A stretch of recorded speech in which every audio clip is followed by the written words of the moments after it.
Hello again, everyone. You're joining us for another episode of Executive Platform's Blueprint podcast series. My name is Jeff Mix. I'm head of content and research. My guest today is Pieter DeWitt of BCI Global. Some of you who have been following the channel for a number of years know I've had the pleasure of speaking with a number of BCI Global people over the years. I'm so looking forward to speaking with Pieter. Thank you so much for joining me today. Yeah, thanks, Jeff. I also look forward to this. I want to start off by talking about that balance that supply chain executives are trying to strike right now between having a global network that works for cost efficiency and visibility and the ability to do great things all over the world, and then also that idea of a regionalized network where they can centralize and focus and do things on a smaller scale that is able to roll with the punches and deal with disruption in a more local way. And really, I think we're talking about striking a balance between cost and risk and the idea of having more control. And it's a big topic. I know there's no one right answer, but I know BCI Global has these conversations all the time. Tell us what's new in the space. Yeah, so I think indeed it's not new, but supply chains are getting so much more complex these days, and really it's a trade-off. So there's a look at cost, there's a look at service. And these days, you all of a sudden have also, because of the complexity, you have so many opportunities that a lot of things disrupt. Yeah, and then all of a sudden you need to see how you can mitigate and how you can build in resilience.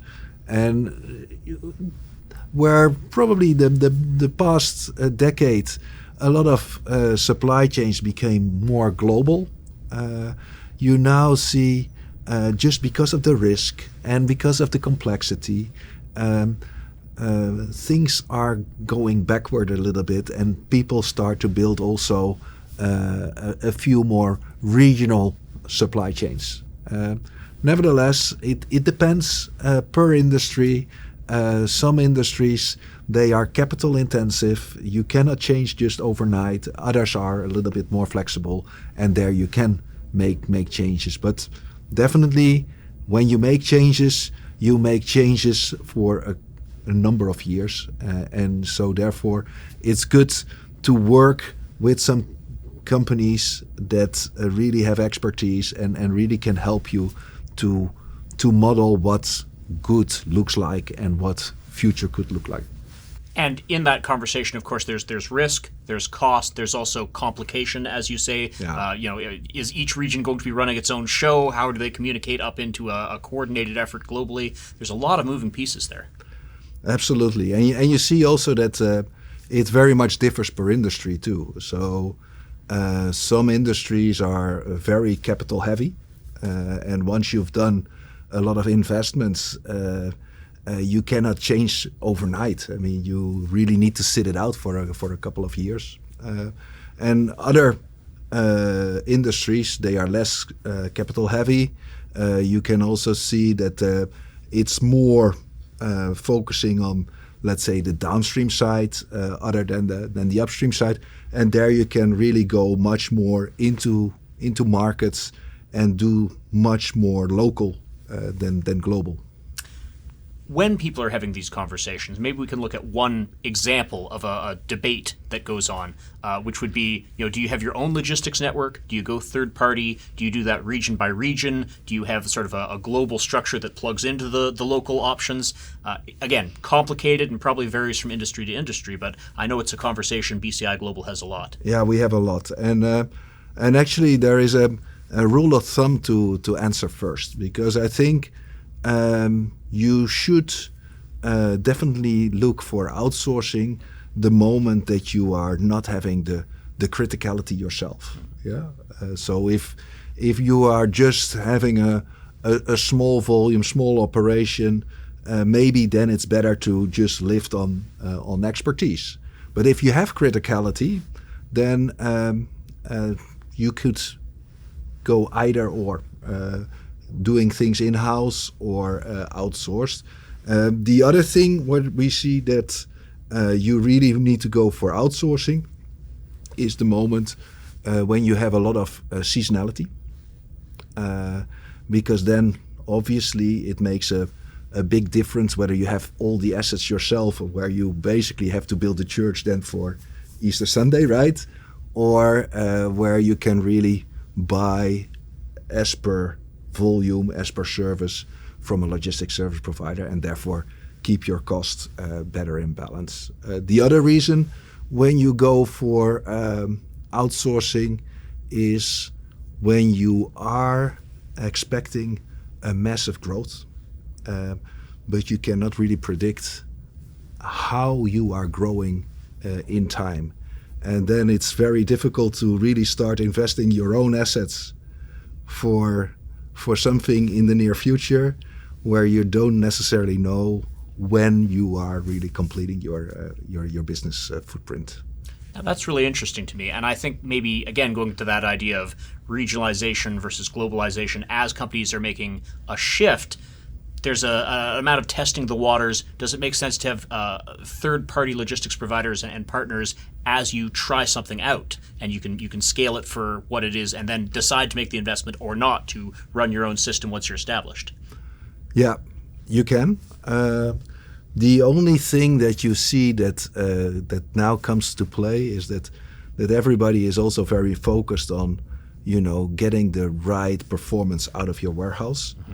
And getting the right performance out of your warehouse usually also comes with maybe some investments in automation. Mm-hmm. Yeah? So identifying the right technology in your warehousing for really getting the best way of storing or the best way of handling and get the good productivity out.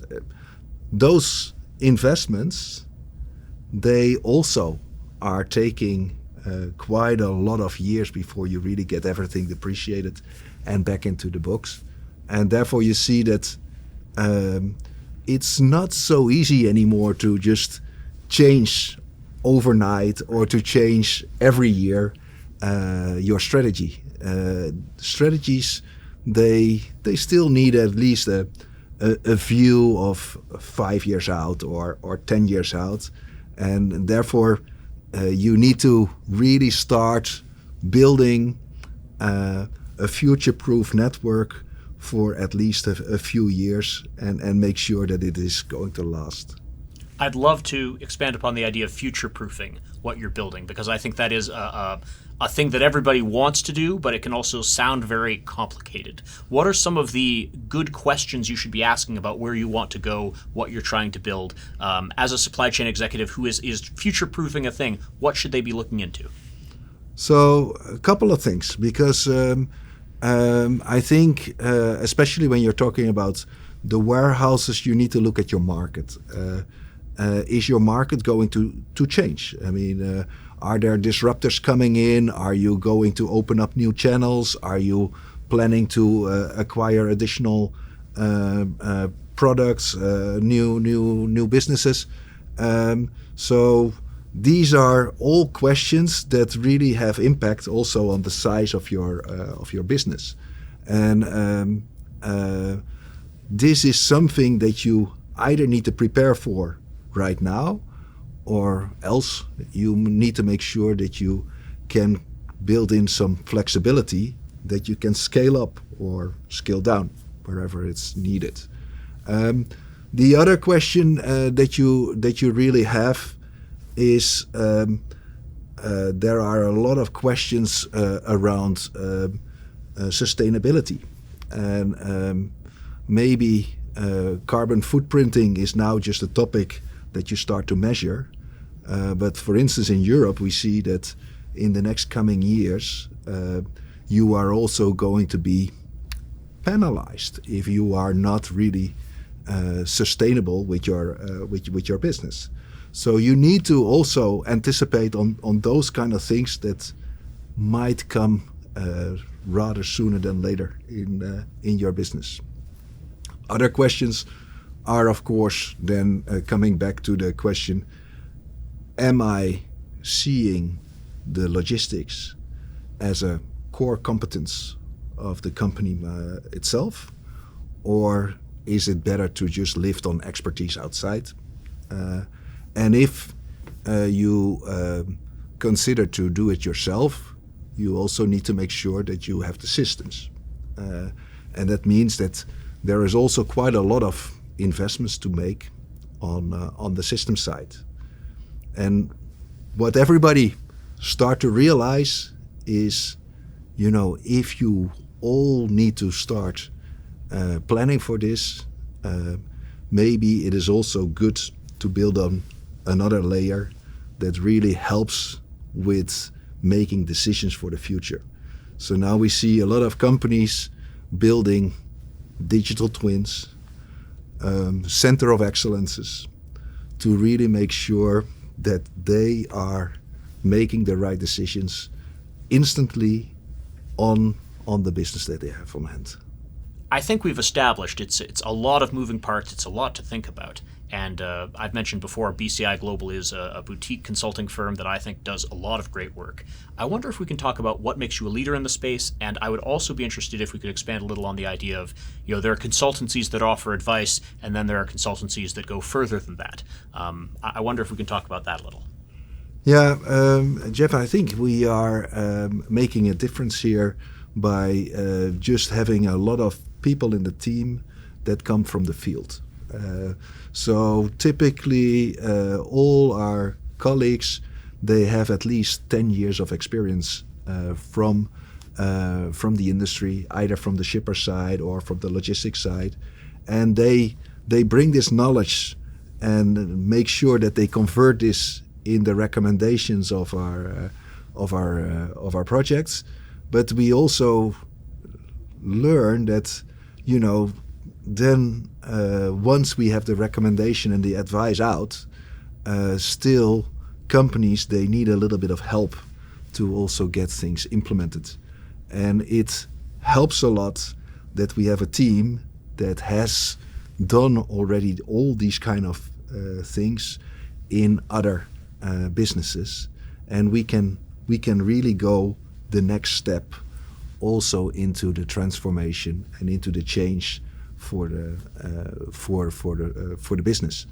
And typically what we do is we then join project groups, and we start either leading the transformation projects, or we at least are going to be a good advisor and a brainstormer to really support and making sure that no one is forgetting important things in the change.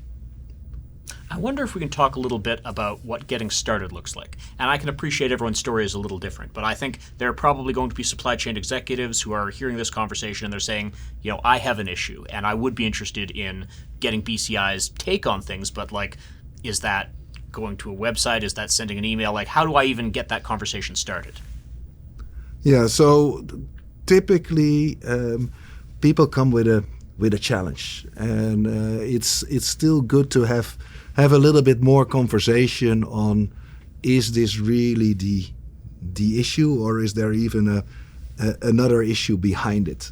So we tend to start with an intake where we are having a workshop or a brainstorm to really get all people into the room that are stakeholder of the business, and to really identify what is really going to be the scope of the project, and what is really the objective to get delivered. So we are assessing with everyone in the room, this is the scope, and this is going to be the objective, and this is going to be the deliverable.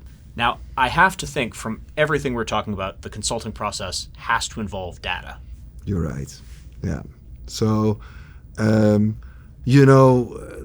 cost is so important. And also really to say something on the future, you need to make sure that you can also quantify a few things. And it comes with data. So we are collecting the necessary data that is working for making our models for the future, and there we start to really assessing, based on all sorts of what-if analysis, what is the best future-proof solution, and that's the direction that we are going for.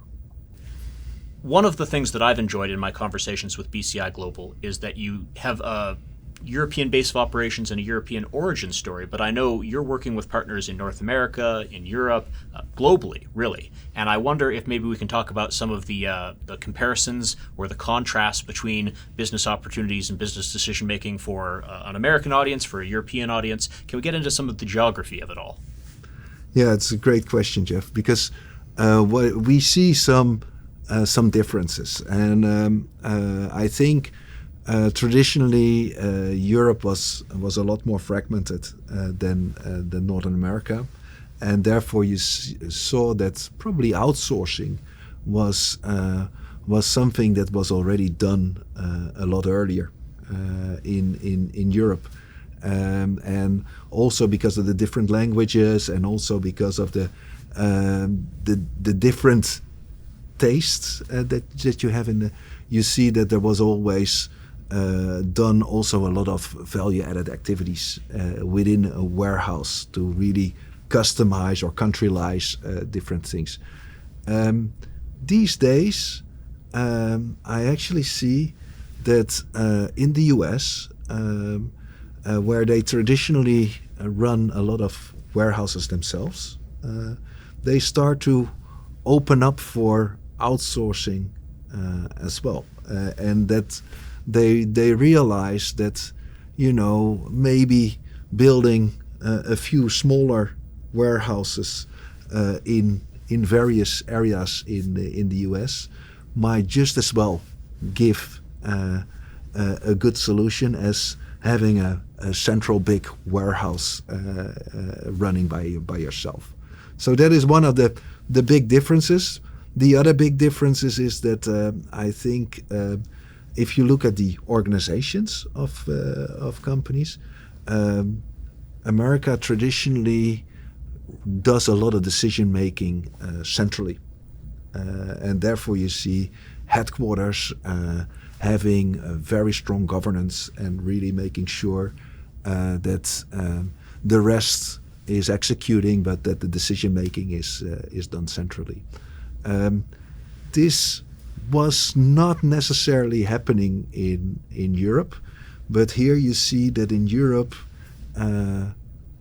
companies also start to strengthen the corporate setup, start to standardize the operations a little bit, do more blueprinting, do more central governance, and there they copy the Americans a little bit more.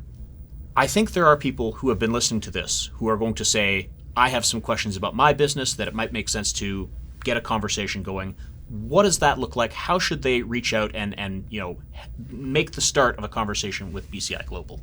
Yeah, every business is different, and therefore it's very, very good to have this first contact where we basically have a little bit of a better understanding on what your particular business looks like. And the best way to just reach out and to really have this conversation is to just schedule a meeting. And you can go to our website, or you can find us via an internet site that we are placing for, and really just let's have the conversation and let's start there. That's absolutely. Well, I think everybody who is watching this episode sees how much I enjoy speaking with the BCI Global team, so I encourage anyone who wants to get that conversation going on their own, visit the website, see what it's about, reach out.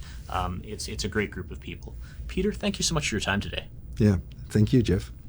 You've been listening to another episode of Executive Platform's Blueprint podcast series. I've been Jeff Mix. Let's do it again soon.